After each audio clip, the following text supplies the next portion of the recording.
नमस्ते। मेरे और बीएससी इंस्टीट्यूट की तरफ से क्रिसमस की बहुत बहुत बधाइयाँ।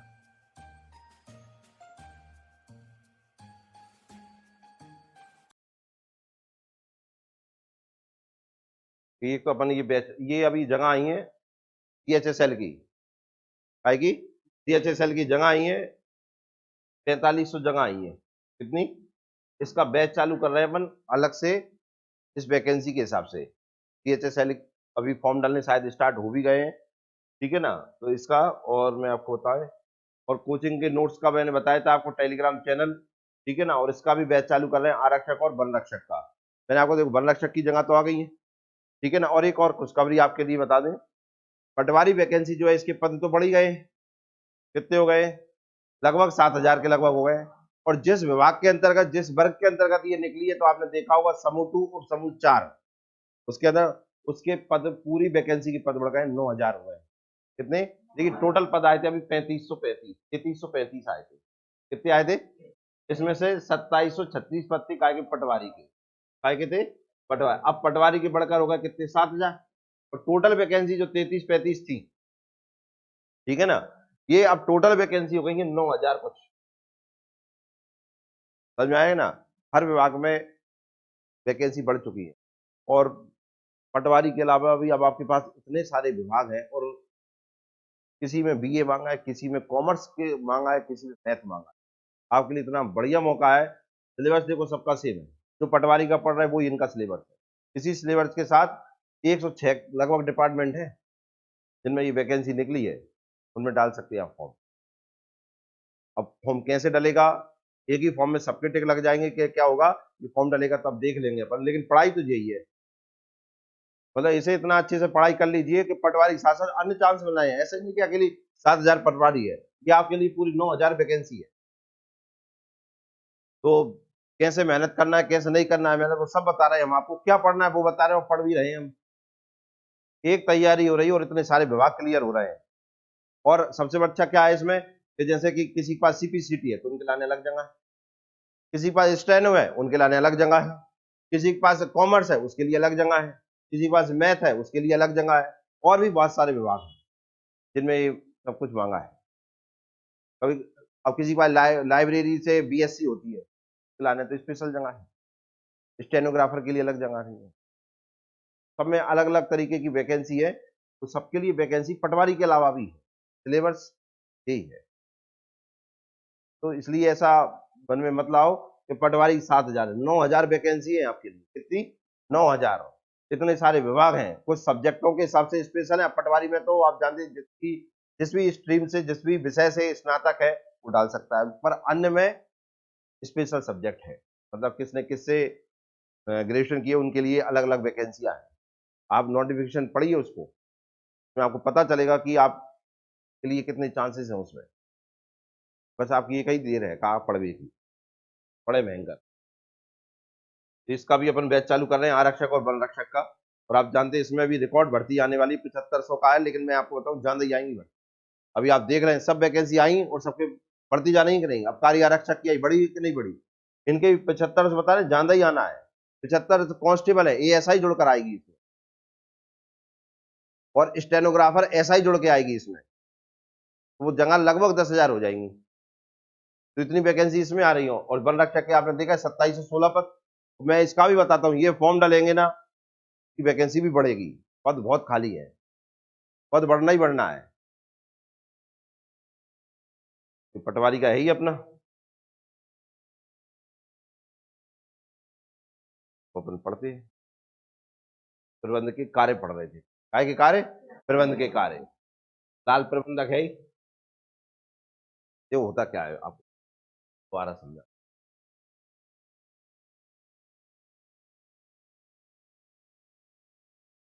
प्रबंधक के कार्य समझाते हैं वो देखो। जैसे मान के चलिए, देखिए इधर सुनो, एक स्कूल से एग्जांपल समझा रहे हैं होता क्या है। ये मान के चलिए कि ये एक स्कूल, ये अलग अलग क्लासेस लगती, ठीक है। ये स्कूल का, ये मान के चलिए ये स्कूल के डायरेक्टर साहब हो गए।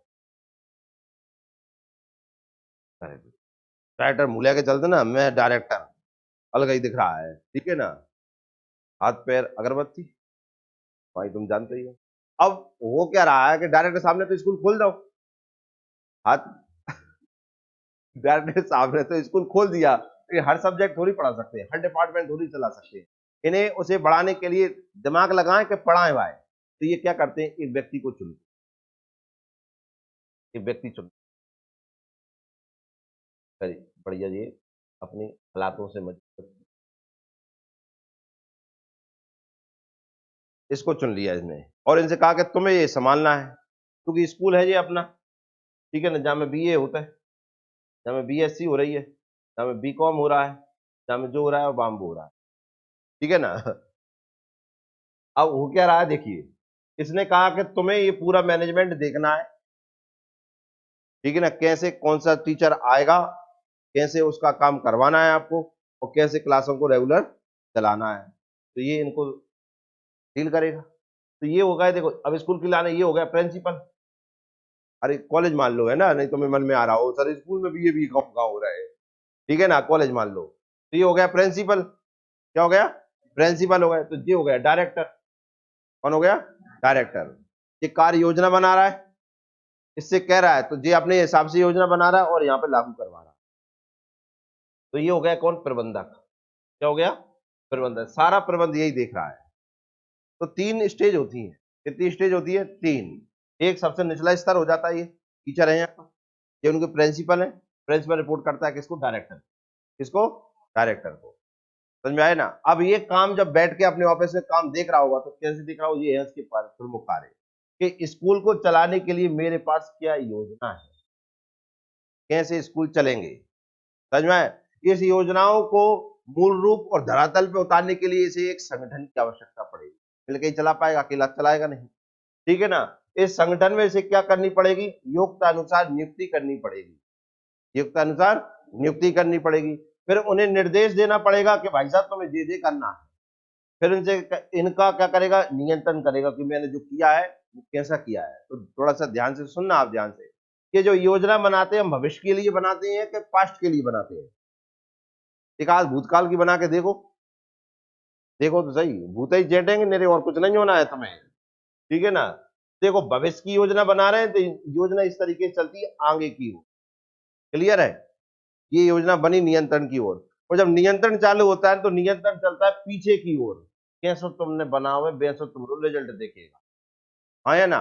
तो नियंत्रण के द्वारा हमें उसमें अच्छा बुरा दोनों दिखती है, बुरा दिखता है तो फिर पहुंच जाते हैं योजना दोबारा बना, फिर वो दोबारा से काम करते हैं, ये चलता रहता है तो काम होता रहता है। तो नियंत्रण हमेशा पिछला रहता है, योजना हमेशा आगे की ओर होती है।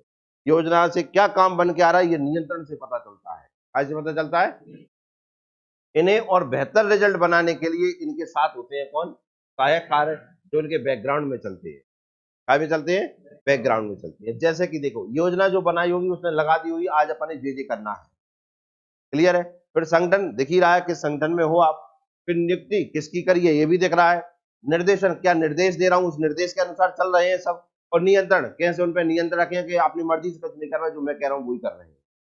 लेकिन इसके व्यक्ति जो आया, जी वाला व्यक्ति, इस दिमाग में ये चल रहा होता है कंपटीशन, कैसे इनसे मैं अच्छे से अच्छा काम ले पाऊं और ये मुझसे अच्छे से अच्छे जुड़ पाए, इन्हें ये फील ना हो कि हम पराए हैं, इन्हें ये फील हो ये चीज मेरी है, तभी तो ये अपने दिल लगा काम करेंगे। समझ में आया कि नहीं आया। तो इन चीजों के द्वारा वो इनमें और ज्यादा मेहनत करता है और इनसे और ज्यादा काम निकलवा।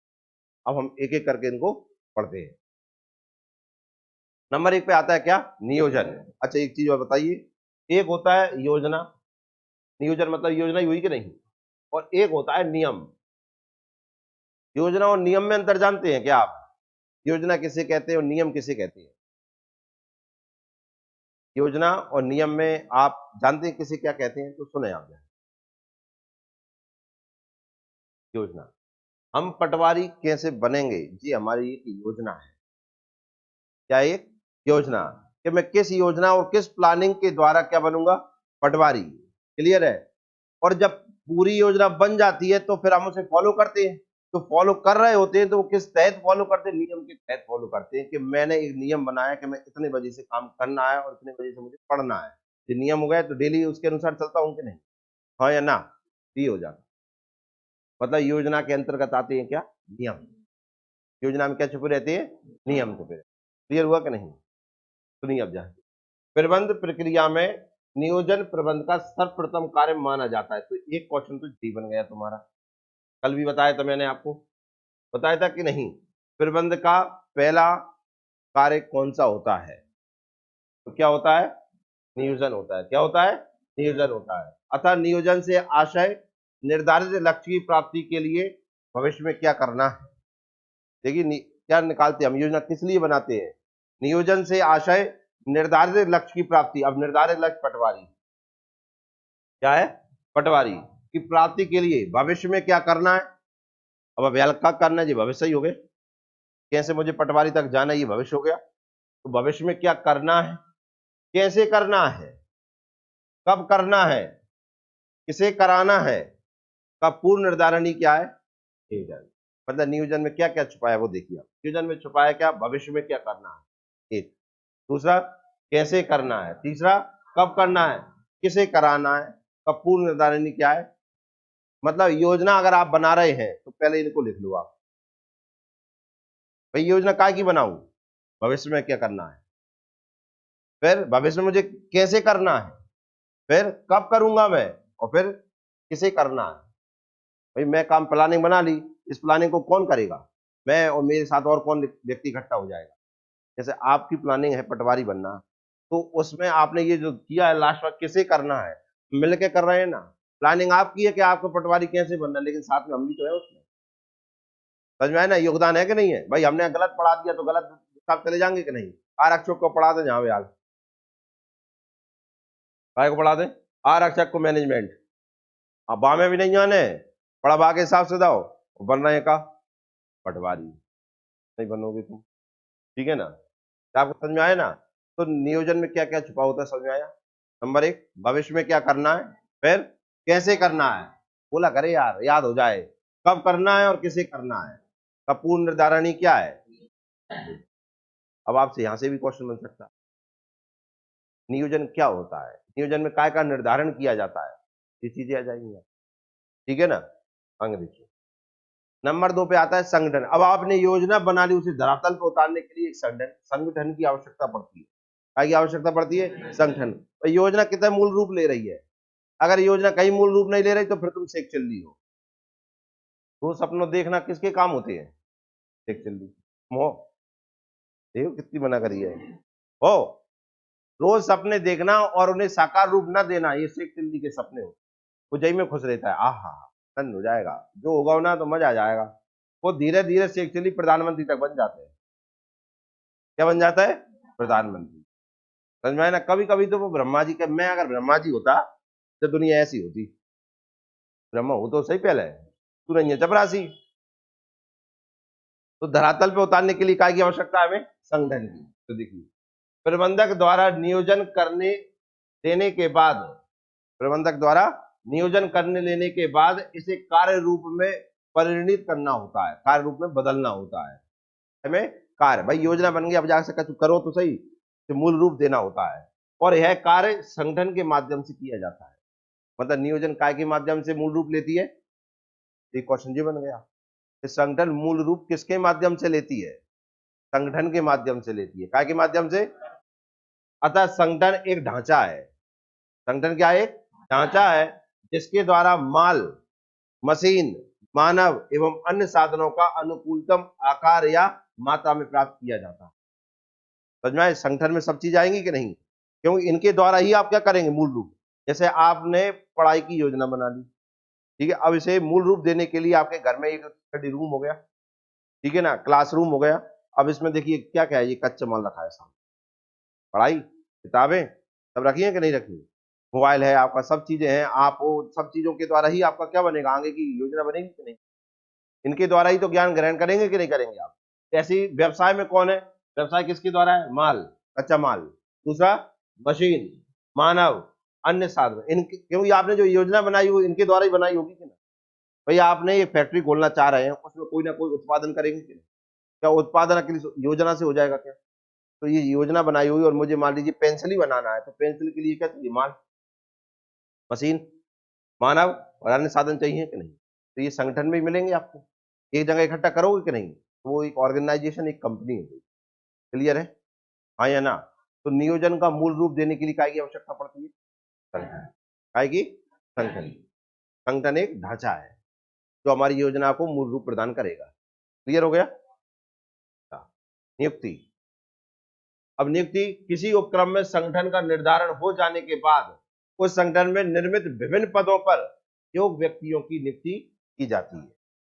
योग्य व्यक्तियों की नियुक्ति की जाती है। अब आपने एक कंपनी बना ली, जैसे एक स्कूल ही हो गया, स्कूल खुल गया, स्कूल बन गया, निजाम में क्लासेस हो गई, संगठन हो गया।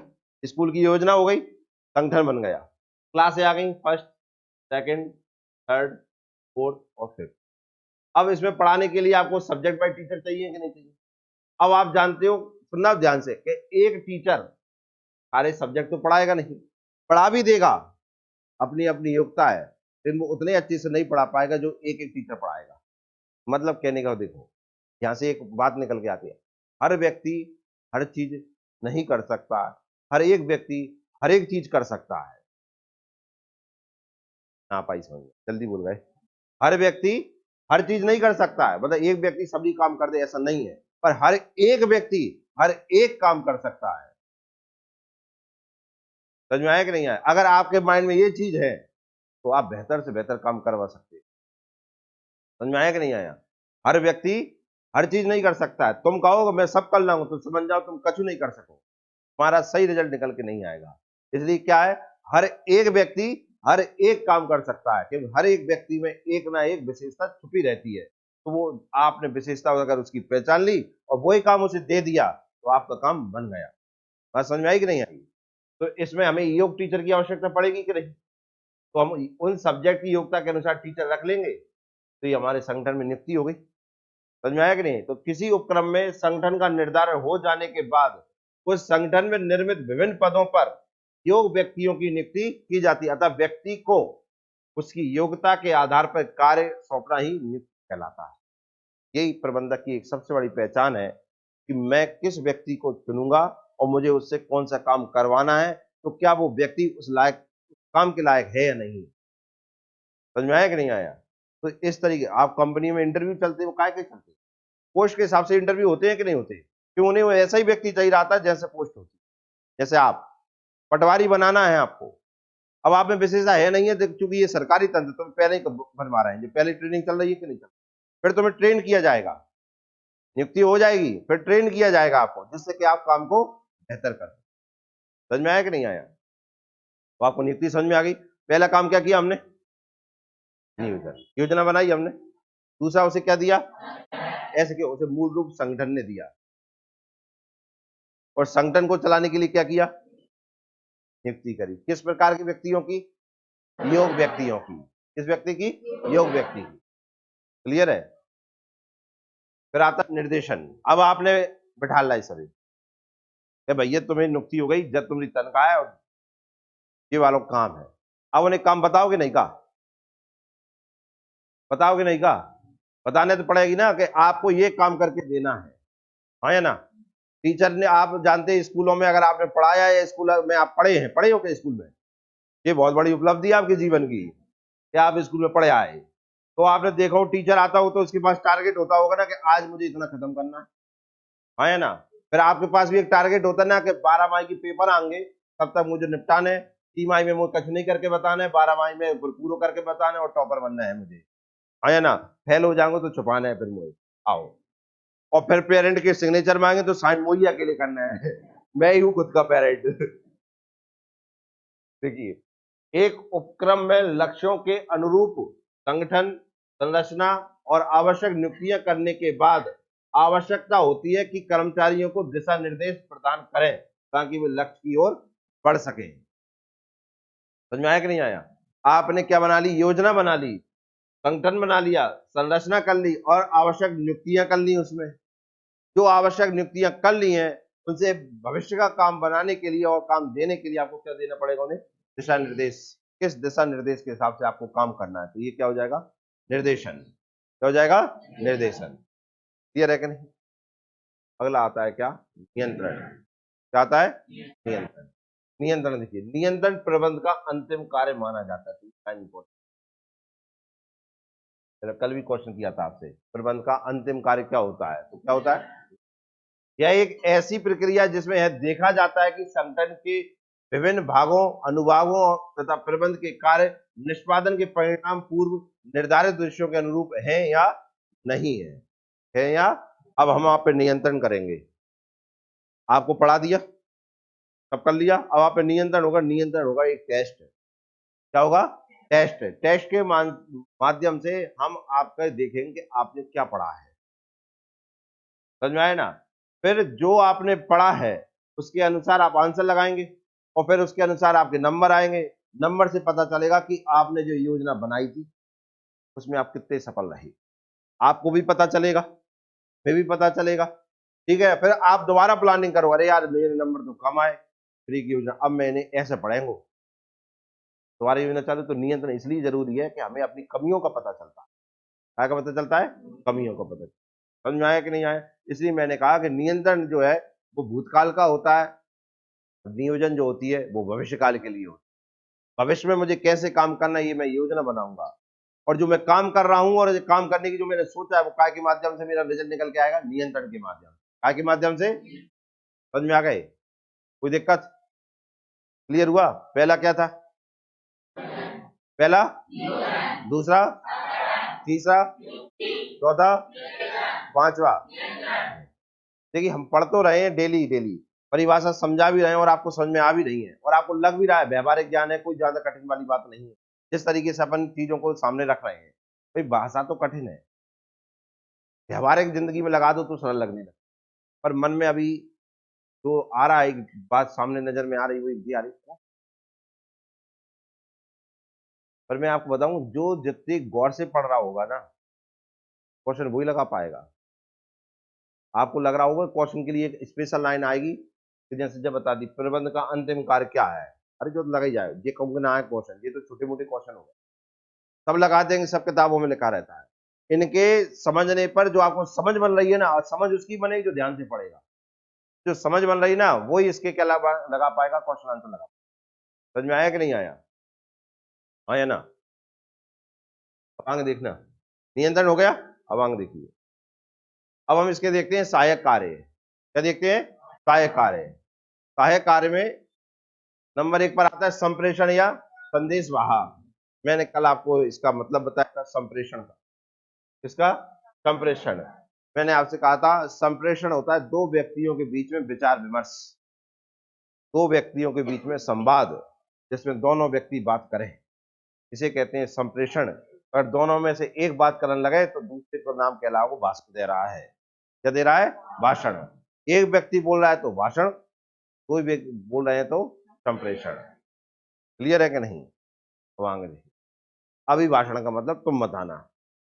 एक बोल रहा है तो इसे कहते हैं भाषण, दो ही बोल रहे हैं तो संप्रेषण, तो फिर एक तीसरा आता है का अभिभाषण का मतलब तुम सोच बताना। ठीक है ना? भाषण, अभिभाषण, संप्रेषण, तीन हो गए। हाँ, तो दो मैंने बता दिया, एक तो फर्ज बनता है तुम बता। ठीक है, इसी का एक और नाम क्या है? आओ मिलकर पढ़े। साधारण बोलचाल की भाषा में संप्रेषण से आशय विचारों तथा सूचनाओं का आदान प्रदान करना। क्या होता है? बहुत बढ़िया। अतः एक प्रबंधक को अपनी योजना सफल बनाना है तो बनाई गई योजनाओं और उनके विचारशीलता के साथ कर्मचारियों तक संप्रेषित होना चाहिए। अतः एक प्रबंधक को ये अपनी योजना सफल बनाना है तो बनाई गई योजना और उनके विचारशीलता के साथ कर्मचारियों तक संप्रेषित होना चाहिए। अब देखो इधर, इसका सीधा सा मतलब है कि जिस विभाग में आप हो, जिस विभाग में आप हो, जिस संगठन में आप हो, उसकी शब्दावली आपको पता होना चाहिए। क्या होना चाहिए? अब शब्दावली मतलब टर्मिनोलॉजी। मतलब आप देखिए, ये क्लास है, यहाँ बात क्लास के अनुरूप होगी तो ही समझ में आएगी कि नहीं। अगर जब मैं बिजनेस वाली बात करने लगूं तो तुम अभी क्या कह रहे? अरे यार पढ़ा तो था लेकिन पढ़ने का चुना, सब व्यंग रहते। कॉन्स्टिट्यूशन की भाषा पढ़ते हैं हम, अर्थ निकालते हैं तो यही निकलते हैं व्यावहारिक, लेकिन शब्द देखिए कितने भयंकर होते। बुलाने कह रहा है आहूत, क्या कह रहा है? अब हम कहते हैं आज से क्लास हमेशा के लिए खत्म करो, विघटन कर दो सबको। वजनदार लग रहे हैं कि नहीं? हाँ या ना? हम कहते हैं आज की छुट्टी है, अब जब मान के हम ये कहते हैं 15 मिनट बाद दोबारा पढ़ेंगे, वहां कह रहे हैं 17 बासान, तो क्या हो रहा है? कौन सा बासान हो रहा है यहाँ? समझ में आ रहा है कि नहीं आ रहा? तो भयंकर काम, मतलब भाषा बदल जाती है कि नहीं बदल जाती? अब ये भाषा वहां के लोगों ने पूरा आ रहा होगा, अब वकीलों की भाषा पे आ जाओ, उनकी एक अलग चल रही है, चलती है कि नहीं चलती है? तो आपकी शब्दावली ऐसी होनी चाहिए और आपके विचारों में ऐसी शब्दावली होनी चाहिए कि आपकी कर्मचारी से आसानी से समझ। एक बात। दूसरा, संप्रेषण में एक दूसरे से बात करना हो, एक दूसरे से बात तभी कर पाएंगे जब एक दूसरे के लगेंगे कि बराबर के। एक बार मैं मालिक बन के बात कर रहा हूँ, बात कर, तू कर्मचारी, अरे बोल के बताइए, बात कर रहा है, बोल अब वो कह रहा हूँ दादा क्या करूं? में आ रहा है कि नहीं? तो कैसे मैं और हम जो वाला सिद्धांत होता है उसे पालन करना है। कौन सा? मैं और हम। एक और पहले सिद्धांत पे काम करना चाहिए उसे। कौन के सिद्धांत पे? पहले सिद्धांत, मतलब अपने कर्मचारियों को वो इतना मौका दे सके कि वे खुद बोल सके, वे खुद क्यों बोल सके। सुनिए, प्रबंधक होता है काम कराने वाला, प्रबंधक होता है काम कराने वाला, तो वो काम कराएगा अपनी योजना के तहत। लेकिन जो कर्मचारी होता है ना, वो काम करने वाला होता है, तो उसे जानकारी होती है काम कैसे होता है। बात समझ में आई कि नहीं? जैसे मैं आपको पढ़ा रहा हूं और कह रहा हूं कि इतना पढ़ डालो, तुम्हें अच्छे से पता है कि इतना नहीं पढ़ सकते, हमें और भी काम होते हैं। तो अगर मैं आपको इतनी छूट दे दूं कि आप मुझसे बोल सको और अपनी परेशानी बता सको, तो फिर काम बेहतर होगा कि नहीं होगा? बताएं। तो यही कर्मचारियों के साथ है। कर्मचारियों को पहले वो मैं और हम के दायित्व में लाए। हम मतलब बराबर के हो गए, मैं मतलब गलत बात हो गई। तो कहा भाई मैं और हम के सिद्धांत पे आए। दूसरा, पहले सिद्धांत पर आए कि वे बोल सकते, वे तभी बोलेंगे जब उन्हें मौका देंगे, बराबर का मानेंगे। क्यों? क्यों? काम कराने वाले से ज्यादा काम करने वाला ज्यादा जानता है। अगर आपको काम कराना है, जैसे आपके घर में मजदूर है, मान, ठीक है, मकान बनाना है, मजदूर लगा दिए, अब आपने कहीं मकान बना दो, वो बताओ तुमने कह दी तो बन जाए वो का, वो अच्छे से बता देगा जा जा बनना है, ये ऐसे होगा, तो वो जानता जानता है कि नहीं जानता? उसके अनुरूप आप योजना बनाओगे तो सफल होने के चांस बढ़ जाएंगे कि नहीं? हाँ या ना? बात समझ में आई? तो काम कराने वाले से काम करने वाला ज्यादा जानता है। अगर उससे सुनकर आप अपनी योजना बनाओगे तो उसे भी मजा आएगा कि वो आपके साथ जुड़ गया और आपका काम भी सफल हो जाएगा। बात समझ में आई कि नहीं? हाँ या ना? क्लियर हुआ ये? तो क्या बोला? साधारण बोलचाल की भाषा में संप्रेषण से आशय विचारों तथा सूचनाओं का आदान प्रदान करना होता है। अतः एक प्रबंधक को अपनी योजना सफल बनाना है तो बनाई गई योजनाओं और उनके विचार शीघ्रता के साथ कर्मचारियों तक संप्रेषित होना चाहिए, मतलब पहुंचना चाहिए। इसलिए इसका नाम है क्या? संदेशवाहक। क्लियर है? और कर्मचारियों की प्रतिक्रिया व सुझाव भी प्रबंधक तक पहुंचते रहना चाहिए, तो उसको कमी पता चलती रहेगी और अच्छा ही पता चलती रहेगी। ये हो गया क्या? संप्रेषण।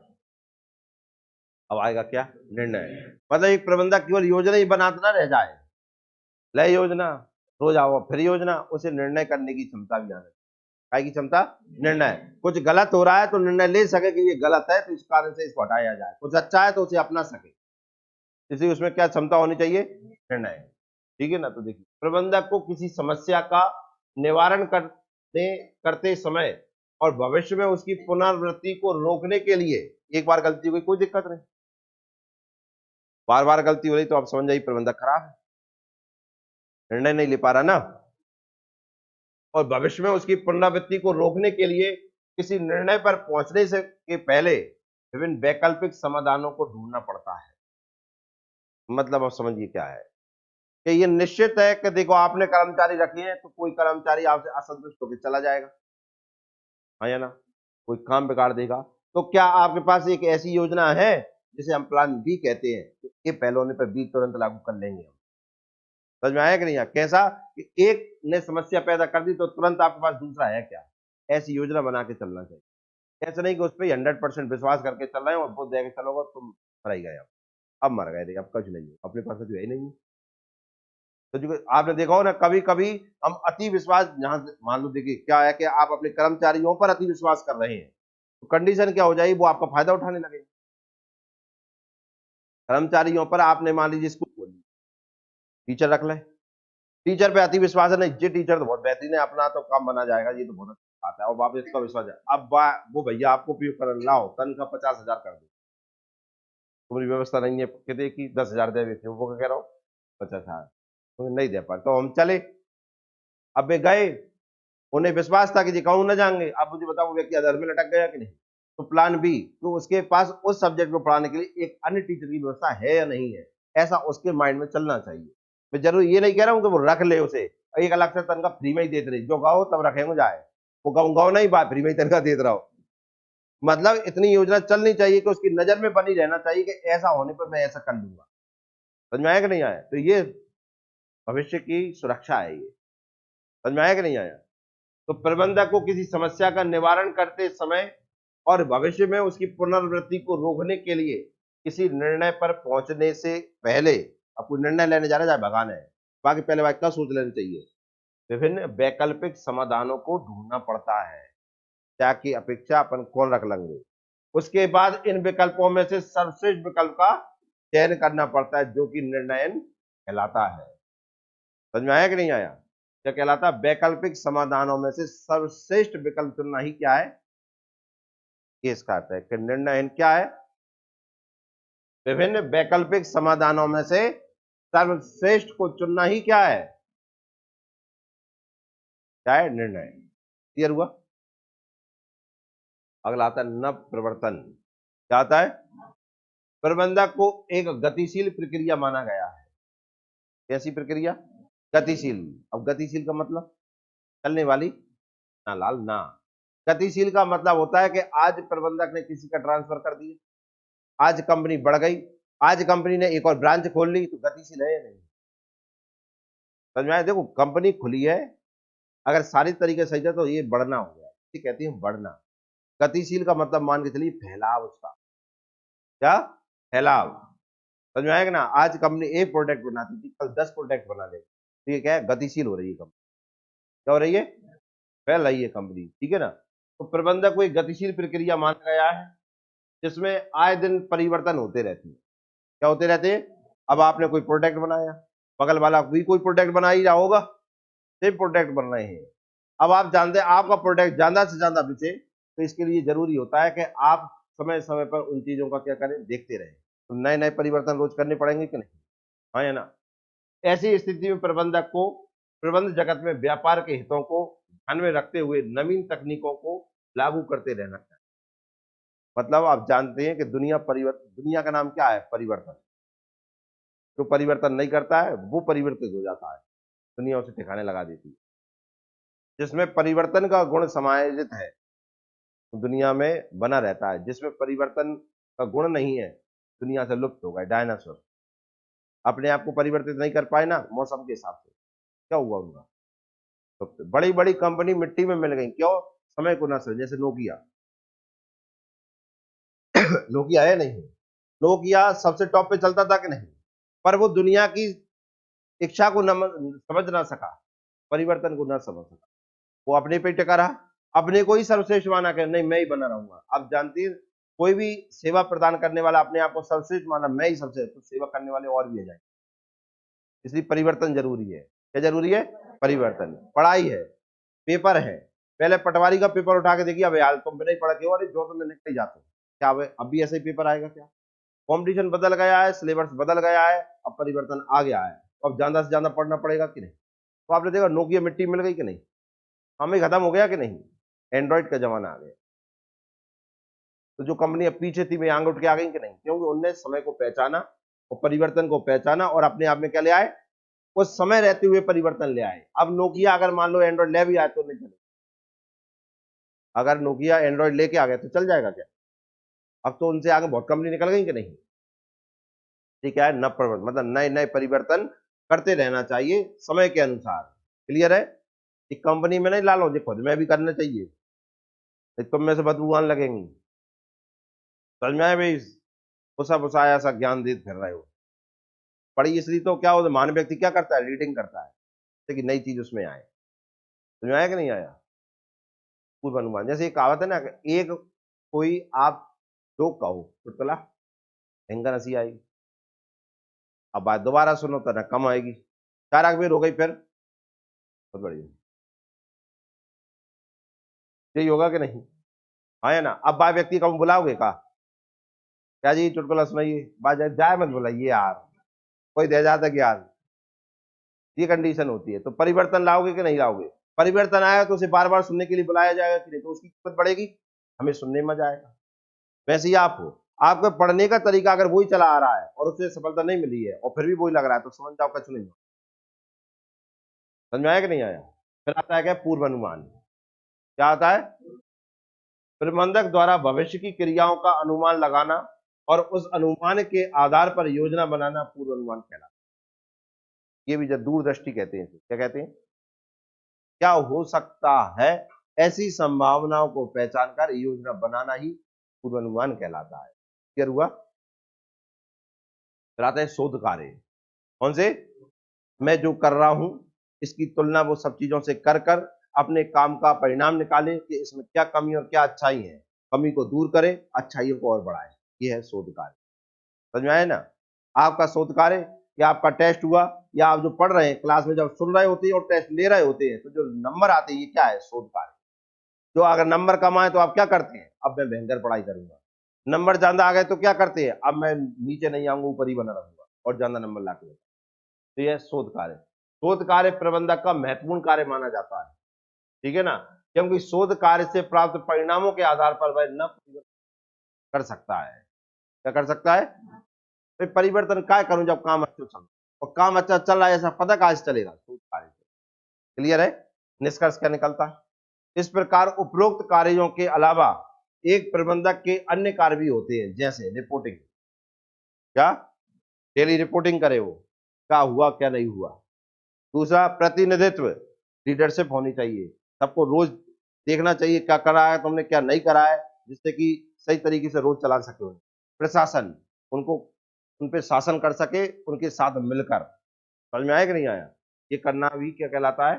प्रबंधन कहलाता है। क्लियर हुआ कि नहीं? हाँ या ना? ये सब गुण समाहित होते हैं काय में?